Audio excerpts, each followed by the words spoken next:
আজ আমি বানাবো একদম সফট চিকেন মালাই কোপ্তা কারি। এটা খেতে খুবই সুন্দর হয়, চলুন বানাই। টুসি স্লাইস স্টাইলে আমার প্রিয় দর্শকদের অনেক অনেক স্বাগত। আজ আমি বানাবো চিকেন মালাই কোপ্তা। তার জন্য এখানে বোনলেস চিকেন নিয়ে নিয়েছি।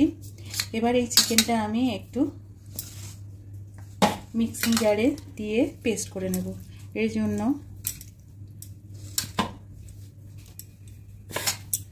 আমি বোনলেস চিকেনটা দিয়ে দিয়েছি। এর মধ্যে কিছুটা পরিমাণ দিয়ে দেবো পেঁয়াজ, কিছুটা পরিমাণ আদা রসুন কুচি করা, আর কিছুটা পরিমাণ দিয়ে দেব গোলমরিচের গুঁড়ো। এর সাথে যাবে 1 চামচের মতো সয়া সস, আর পরিমাণ মতো নুন, আর অল্প দিয়ে দেব ভিনেগার।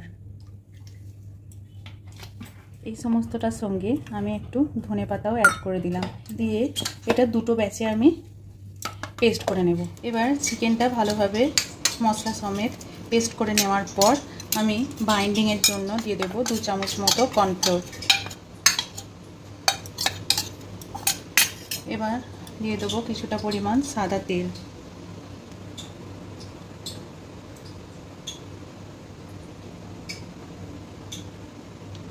এক চামচ মতো সাদা তেল দিয়ে দিলাম, দিয়ে ভালোভাবে একটু মিশিয়ে নেব।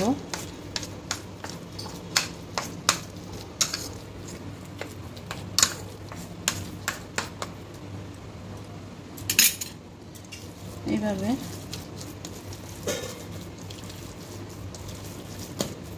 ভালোভাবে মেখে নেওয়ার পর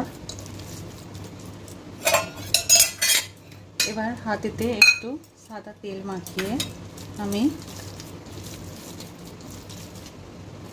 চিকেনের ছোট ছোট বল গড়ে নেব।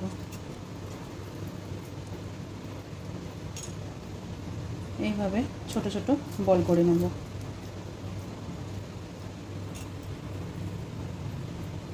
এইভাবে সমস্ত চিকেনটা বল আকারে করে নেব।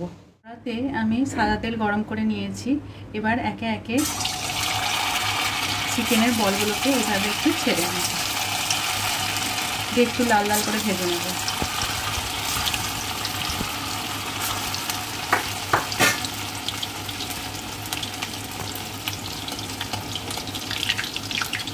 এইভাবে ধীরে ধীরে ওলট পালট করে একটু লাল লাল করে চিকেনের সমস্ত বলকটা আমি ভেজে নেব। এইভাবে আমি সমস্ত চিকেন বলগুলো ভেজে নিয়েছি। এবার একটা মশলা তৈরি করে নেব। এবার এখানে একটা মশলা করে নেব। এখানে আমি কিছুটা পরিমাণ পেঁয়াজ নিয়ে নিয়েছি, কিছুটা পরিমাণ রসুন নিয়ে নিয়েছি, আর কিছুটা পরিমাণ আদা নিয়ে নিয়েছি।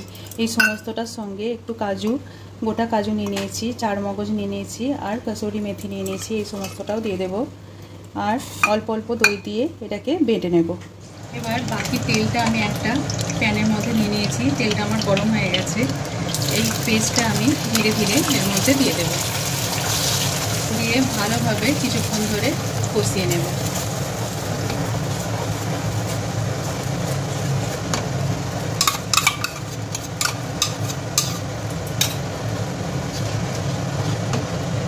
এই মশলাটাকে তেল ছাড়া পর্যন্ত এইভাবে সমানে কষিয়ে নেব। এবার মশলাটা কষতে কষতে যখন এইভাবে চারদিকে তেল ভেসে উঠবে, এই সময় আমি কিছু শুকনো মশলা দিয়ে দেব। এর মধ্যে আমি অল্প কাশ্মীরি লঙ্কা গুঁড়ো দিয়ে দিলাম, আর অল্প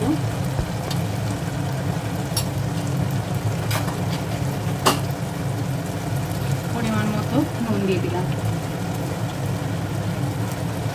দিয়ে একটু ভালোভাবে নেড়ে চেড়ে কষিয়ে নেব।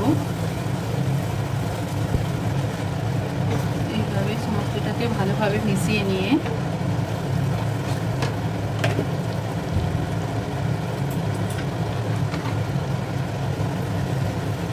আমি অল্প অল্প করে এতে অল্প জল দিয়ে দেব।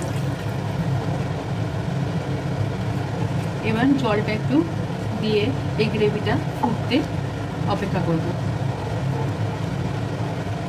এবার এই গ্রেভিটা ফুটে উঠলে চিকেনের বলগুলো দিয়ে দেব।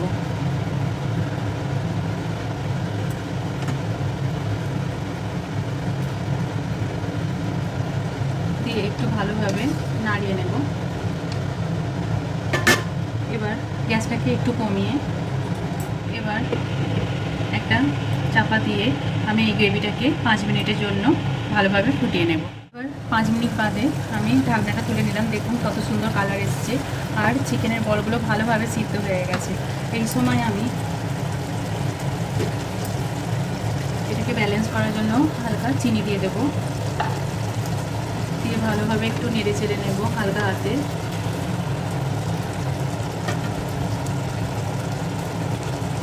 এবার এতে একটু দুধের মালাই নিয়ে নিয়েছি, এবার সবশেষে আমি দুধের মালাইটা দিয়ে দেবো। দেখুন কত সুন্দর একটা কালার এসছে। এটা রুটি, পরোটা, লুচি সবের সঙ্গে খেতে খুবই ভালো লাগে। এবার সবশেষে আমি এতে একটু গরম মশলা গুঁড়ো ছড়িয়ে দেব। আমার কমপ্লিট হয়ে গেছে চিকেন মালাই কোপ্তা কারি। এবার গ্যাসের ফ্লেমটাকে আমি বন্ধ করে দেব আর কিছুক্ষণ রেস্টিং টাইমের জন্য এটাকে রেখে দেব, তারপর এটাকে পরিবেশন করব। কিছুক্ষণ বাদে আমি ঢাকনাটা তুলে নিলাম। দেখুন কত সুন্দর রং দাঁড়িয়েছে আর এটা খেতে খুবই সুন্দর হয়, খুবই টেস্টি। চিকেন মালাই কোপ্তা কারি আমার রেডি হয়ে গেছে, এটা আমি পরিবেশন করে নেব। এবার চিকেন মালাই কোপ্তা কারি আমি একটা পাত্রে পরিবেশন করে নিয়েছি। দেখুন দেখতে কতটা সুন্দর লাগছে, একদম ইয়াম্মি হয় এটা খেতে। আমার এই রকম রেসিপি যদি আপনাদের ভালো লেগে থাকে আমার চ্যানেলটিকে সাবস্ক্রাইব করবেন, আমার ভিডিওগুলো শেয়ার করবেন। ধন্যবাদ।